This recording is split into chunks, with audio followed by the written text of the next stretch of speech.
So you just start by taking little bits. We're going to finish off by doing on our strong hand. Roll it.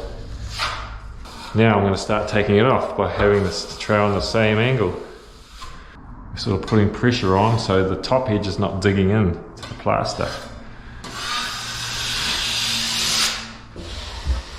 Alright, here we are.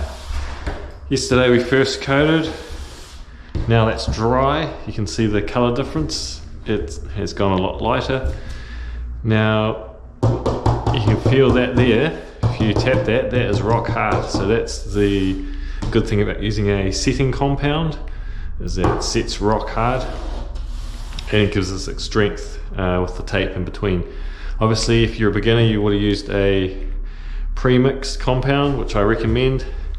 It still sets hard, it still dries hard I should say, but not as hard and as strong as a setting compound. So that's the difference between the two. Absolutely fine whichever one you use, but the first thing we want to do before we second coat is just give it a scrape. Any little high points, remember yesterday we had that little lift off lip there, we can just give that a scrape.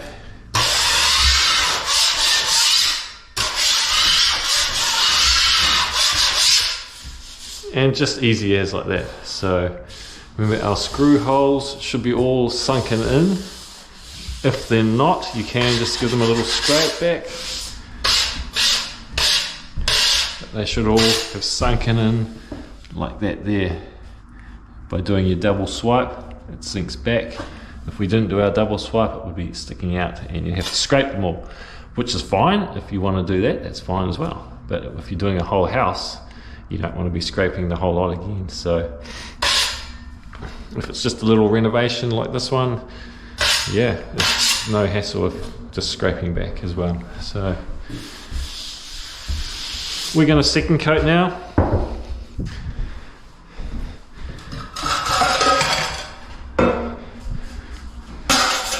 The tools I'm going to use is a trowel and a hawk. Now if you're more comfortable using a knife, this is a 11-inch trowel. If you're more comfortable using a 10 or 11-inch knife, by all means do whatever you're more comfortable with. So, but I'll show you how I use the trowel. For my second and third coats, I'm using a pre-mixed compound. Again, it's a lot easier to use. I don't have to mix up a setting compound, it's already mixed up. I just open the bucket and away I go. If you're a beginner, you can use this for all 3 coats, which I recommend. You don't have to stress about your setting compound setting hard but before you're finished. It just takes a bit of stress away so you can concentrate on your taping in and your coating. So this is mixed up. This is how I sort of like it. Nice and creamy, and the sort of wetter it is, the easier it is to use. Now obviously if you're a beginner, if it's a bit more thicker, you might feel it's a bit easier. It won't fall off the tools as easy, but it's going to be a bit harder to apply. So same process as yesterday with the knife. Pushing down. Remember, if you go and take a whole lot at once, it's just going to fall straight on the floor. So if you just start by taking little bits, pushing down and across, and then you can turn it over. It shouldn't fall off. Obviously if you went and took a whole heap of it, it would fall off. Now if you are going to use a whole heap of it, you can switch it over like that. But there's no need. So what we're going to do, or what I'm going to do, is I'm going to start on my backhand. I've got a long joint like this, so I'm more comfortable on my forehand, which everyone probably will be as well. You need to figure out which is more comfortable for you. And we're going to start with the opposite way, because we're going to come back that way, and then we're going to finish off by doing on our strong hand. I'm going to come back and round. We'll do most of it on our forehand. We'll do the least amount on our backhand. So if I started at this end on my forehand, I'd come to here, then I'd have to do all the rest on my backhand. So figure out which is your strong hand, and then start on your weak hand, I guess you should say, or weak side. So I'm going to put it on. Again, the same process. We're going to roll the trowel to put the plaster on. Roll the trowel to put the plaster on. Roll it. Okay, we're going to put more on. We're just going to fan it out. Then I'm going to start taking it off. Now, what I like to do is put pressure on that again, sort of like this. I'm putting pressure on the top because I'm cleaning that edge off first. And see, I've taken, now I'm going to clean the bottom off and see it working there. Then I'm going to come through the middle and put an even amount of pressure on.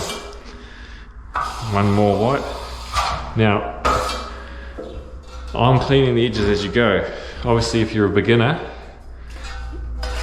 that might be a bit difficult. So what you can do is get your 6-inch knife out just to clean those edges off. We want those edges nice and clean and blended in. So that's our first pass that way. Now we're going to, remember, we're just going to take some. If you want to take a bit more, scoop it on. And we're going to come back, roll the wrist, roll the trowel, rolling it, and I'm pretty much flat there. Put it on. Now I'm going to start taking it off by having this trowel in the same angle. Now I'm going to show you, if you're a beginner, this might be a bit easier just to come through the middle and lift off, and then we'll clean our edges afterwards with our 6-inch knife. And again, we're holding it, we're sort of putting pressure on so the top edge is not digging in to the plaster.